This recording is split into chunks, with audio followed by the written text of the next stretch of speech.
السلام علیکم ورحمۃ اللہ وبرکاتہ۔ پہلا سپارہ الف لام میم سورہ بقرہ ہے اور آیت نمبر 26 ہے۔ اعوذ باللہ من الشیطان الرجیم، بسم اللہ الرحمن الرحیم۔ ان اللہ لا یستحیی ان یضرب مثلا ما بعوضۃ فما فوقها۔ اللہ تعالیٰ فرماتے ہیں کہ بے شک اللہ تعالیٰ اس بات سے حیا نہیں کرتے، اللہ تعالیٰ اس بات میں کوئی شرمندہ نہیں ہوتے کہ اللہ تعالیٰ مثال بیان کرے مچھر کی یا اس سے بھی چھوٹی چیز کی۔ فَأَمَّا الَّذِينَ آمَنُوا فَيَعْلَمُونَ أَنَّهُ الْحَقُّ مِن رَّبِّهِمْ۔ جو ایمان والے لوگ ہیں ان کو پتہ ہوتا ہے کہ یہ مثال بیان کرنا یا جو بھی کلام ہے اللہ تعالیٰ کی طرف سے وہ حق ہے۔ وَأَمَّا الَّذِينَ كَفَرُوا فَيَقُولُونَ مَاذَا أَرَادَ اللَّهُ بِهَٰذَا مَثَلًا۔ پر وہ لوگ جو کفر کرتے ہیں وہ کہتے ہیں کہ اللہ کا کیا ارادہ تھا اس مثال دینے سے۔ يُضِلُّ بِهِ كَثِيرًا وَيَهْدِي بِهِ كَثِيرًا۔ اس مثال کی وجہ سے کئی لوگ گمراہ ہو جاتے ہیں اور کئی لوگ ہدایت پاتے ہیں۔ وَمَا يُضِلُّ بِهِ إِلَّا الْفَاسِقُونَ۔ نہیں گمراہ ہوتے مثالوں سے مگر سوائے فاسق لوگوں کے۔ اللہ رب العزت نے فرمایا ہے کہ اللہ تعالیٰ حیا محسوس نہیں کرتا کہ چھوٹی سی چھوٹی بات کو بھی بیان کر دے۔ شرع میں شرم نہیں ہوتی، یہ ہم اکثر سنتے ہیں۔ جو حق بات ہوتی ہے یا جو مسئلے والی بات ہوتی ہے، جو شرعی بات ہوتی ہے، اس میں شرم نہیں ہوتی ہے، اس میں حیا نہیں ہوتی ہے۔ اس میں حیا کس بات کی؟ جب اللہ تعالیٰ کا حکم ہے کہ یہ کرنا ہے تو کرو، جب اللہ کا حکم ہے اس سے رک جاؤ تو رکو، جب اللہ تعالیٰ کہہ رہے ہیں کہ یہ ایسا نہیں ایسا ہوگا تو ایسا کرنا ہے۔ یعنی اس مسئلے میں جہاں پر احکامات آ جائیں وہاں پر فل اسٹاپ آ جاتا ہے، اس سے زیادہ ہمیں آگے بڑھنا نہیں ہے، اس سے پیچھے ہم کو ہٹنا نہیں ہے، اور اس کو بیان کرنے میں ہم کو شرم بھی محسوس نہیں کرنی چاہیے، کیونکہ جب میرا رب نہیں شرم محسوس کرتا چھوٹی سی بات بیان کرنے میں، تو پھر شریعت کی بات یا شرع کی بات کرنے میں کسی بھی طرح کا شرم یا کسی بھی طرح کی رکاوٹ نہیں ہونی چاہیے۔ اللہ تعالیٰ نے اس بات کو کیوں کہا ہے کہ چھوٹی سی بات کو شرم محسوس کرنے والی مثال کیوں دی ہے؟ اس کی مثال ایسے ہے کہ ہم سمجھتے ہیں کہ اگر کوئی بہت بڑا عالم ہے، بہت بڑا فقیہ ہے، جب وہ بیان کرے تو اس کا بیان ایسا ہو جو ہم نے کبھی سنا ہی نہ ہو، ایسی اجنبی بات کرے جو ہمارے سمجھ میں نہیں آئی ہو، اس سے پہلے ہم نے کبھی سنا ہی نہ، ہمارے کانوں سے نا واقف ہو، ہمارا دماغ سے نا واقف ہو، ہمیں پتہ ہی نہ ہو، ہم حیرت میں پڑ جائیں، ہم استعجاب میں پڑ جائیں کہ اچھا یہ بات یہ تھی، اس طرح تھی، یوں تھی۔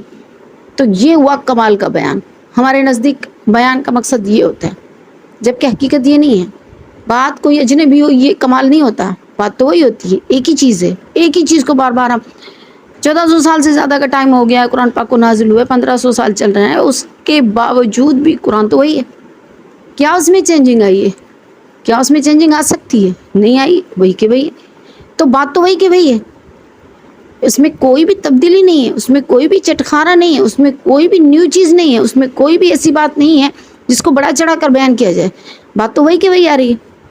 بات یہ ہے کہ جو حق بات ہے اس کو نہ چھڑا جائے، اس کو نہ اوپر نیچے کیا جائے، اصل چیز یہ ہوتی ہے۔ حضرت امام حسن بصری رحمۃ اللہ علیہ کا واقعہ میں آپ کو بتاتی چلوں۔ حسن بصری رحمۃ اللہ علیہ کے پاس ایک شخص آیا اور اس نے کہا حضرت ہم بڑے بیان سنتے ہیں اور ہم سب کچھ کرتے ہیں، لیکن ہم پر اثر نہیں ہوتا، ہم کیا کریں، عمل نہیں ہوتا ہم سے۔ ہم بڑے بیان سن کر آتے ہیں کہ یہ کرو یہ نہیں کرو، اور کافی کچھ سنا ہوا ہے، بڑے بڑے علماء آتے ہیں ہم ان کے سنتے ہیں، لیکن ہم سے عمل نہیں ہوتا، ہم پر اثر نہیں ہوتا، ہم کیا کریں؟ حسن بصری رحمۃ اللہ علیہ نے فرمایا کہ آپ کس نیت سے سنتے ہو؟ آپ اس نیت سے سنتے ہو کہ فلاں عالم تو بہت اچھا بیان کرتا ہے، چلو سن کر آئے، مزہ آئے گا۔ تو کہنے کہ ہاں ہم اسی نیت سے سنتے ہیں۔ حسن بصری رحمۃ اللہ نے فرمایا کیا کبھی آپ نے اس نیت سے سنا ہے کہ جو ہم سنیں گے اس پر عمل کریں گے؟ تو وہ آدمی شاک ہو گیا، کہنے کہ نہیں ہم نے تو کبھی اس طرح کی نیت تو کی نہیں کبھی ہم نے۔ تو حسن بصری رحمۃ اللہ نے فرمایا کہ یہی تو مسئلہ ہے، ہم کانوں کی عیاشی کرتے ہیں، یہ کانوں کی عیاشی ہے، خوبصورت الفاظ سننا، اچھے بیانات سننا، پسندیدہ جو مقرر ہوتا ہے اس کی تقریریں سننا، باقیوں کو نہ سننا، یہ کیونکہ وہ اچھا بولتا ہے۔ اللہ تعالیٰ کچھ لوگوں کو بولنے کا بڑا ملکہ دیتے ہیں، وہ ان کے بولنے میں بڑا سحر ہوتا ہے۔ جیسے میں زیادہ مثال نہیں دوں، طارق جمیل صاحب کے بولنے میں بڑا ملکہ ہوتا ہے، اتنا خوبصورت انداز سے وہ بولتے ہیں کہ جو نہ سننا چاہے وہ بھی سننا چاہتا ہے۔ اللہ تعالیٰ نے کچھ لوگوں کو تو بڑا ملکہ دیا ہوتا ہے، اور اس میں وہ اللہ تعالیٰ کی طرف سے نعمت ہے ان کے لیے۔ تو اگر وہ اچھا بولتے ہیں اور ان میں بولنے کا ایک ملکہ موجود ہے، کمال موجود ہے، تو یہ اللہ تعالیٰ کی طرف سے نعمت ہے۔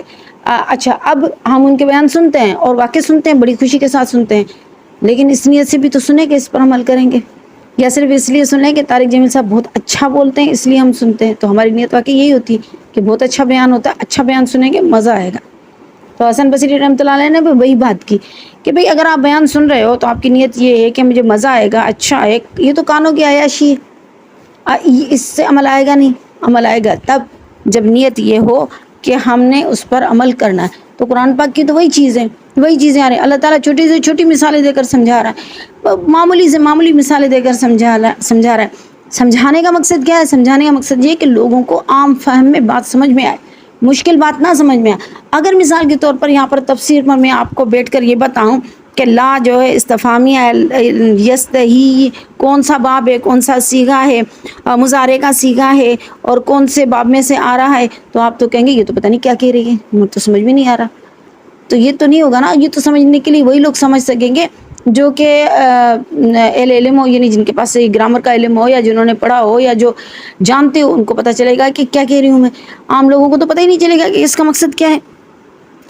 اس لیے عام فہم کے حساب سے اللہ تعالیٰ نے بات کی ہے، کیونکہ بات عام لوگوں کے سمجھنے کی ہے، عوام الناس کے لیے قرآن پاک ہے، اس لیے ہر بندہ سمجھ سکے۔ تو اللہ تعالیٰ نے چھوٹی سے چھوٹی مثال بھی دے کر سمجھا دی ہے۔ اللہ تعالیٰ نے یہاں پر مچھر کی مثال دی ہے۔ اچھا، علماء نے بڑی عجیب قسم کی باتیں بھی کی ہیں اس میں کہ اللہ تعالیٰ نے صرف مچھر کی مثال ہی کیوں دی ہے؟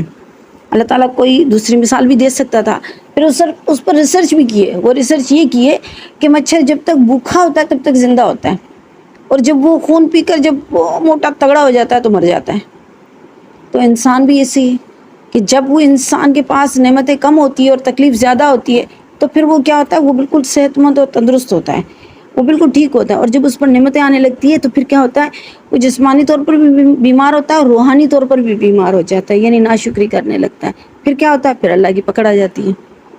تو اس لیے بھی مچھر کی مثال اللہ تعالیٰ نے دی ہے۔ مختلف لوگوں نے مختلف اس کی وجوہات بیان کی ہے کہ مچھر کی وقت کیوں کی کہی گئی ہے، اور مچھر کو بیان کرنے کا سبب کیا ہے، کیونکہ ہم دیکھتے ہیں مچھر اور چیونٹی جو ہوتی ہے یہ چھوٹی سے چھوٹی مخلوقات ہیں، تو یہ اس لیے ان کا بیان کیا گیا ہے تاکہ لوگ سمجھ سکیں کہ یہ اتنی معمولی بات ہے۔ بہرحال مختلف باتیں اللہ تعالیٰ نے قرآن پاک میں مکھی کا ذکر بھی کیا ہے، مچھر کا بھی ذکر کیا ہے، اور اللہ تعالیٰ فرماتے ہیں اس میں مجھے کوئی حیا نہیں ہے کہ میں مچھر کی مثال بیان کروں یا فما فوقا یا اس سے بھی چھوٹی کسی چیز کی مثال بیان کروں، تو مجھے اس میں شرم نہیں آتی۔ فَأَمَّا الَّذِينَ آمَنُوا فَيَعْلَمُونَ أَنَّهُ الْحَقُّ، ایمان والے لوگ تو جانتے ہیں کہ اللہ نے مثال بیان کی تو اس کے پیچھے حق ہے، اللہ کا بیان حق ہے، اللہ کا بیان جھوٹا ہو نہیں سکتا، اللہ کا کلام جھوٹا ہو نہیں سکتا، اللہ کا کہنا جھوٹا ہو نہیں سکتا۔ حدیث مبارک میں آتا ہے آسمان میں جب اللہ تعالیٰ کی وحی نازل ہوتی ہے تو اس کی مثال ایسی ہوتی ہے جیسے زنجیر کھڑکتی ہے، زنجیر کے کڑے ایک دوسرے کے اوپر گھسے جاتے ہیں، اس طرح کی آواز ہوتی ہے۔ تو جب اس طرح کی آواز ہوتی ہے تو فرشتوں پر دہشت طاری ہو جاتی ہے، خوف طاری ہو جاتا ہے، اور ان پر غنودگی طاری ہونے لگتی ہے۔